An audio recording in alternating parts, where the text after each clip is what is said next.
المشايخ. أنا عند الله وعندهم يخرجوا ابني وينظروا لهذا المسكين. السلام عليكم ورحمة الله وبركاته.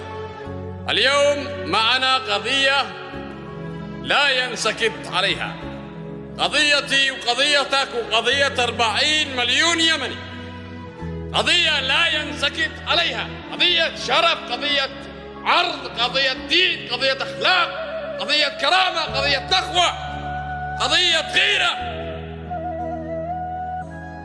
أولا أنتم عارفين بالتفاصيل كلها، فأنا أتمنى من كل المتابعين والأحرار أن يشاركوا هذا المقطع أو أن يقوموا بنشر هذه القضية لأكبر نطاق، ونطالب بالإفراج عن أحمد الزويكي. هذا أول طلب.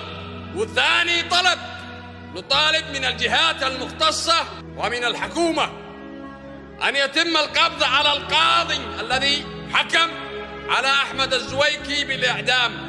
نريد أن نراجع كل القضايا السابقة التي قد حكم بها. نريد أن نعرف مظلوميات الناس، ولا يمكن أن احنا نسكت لهذا القاضي أو نرضى أنه يكون بين القضاة اليمنيين. والسلام عليكم ورحمة الله وبركاته.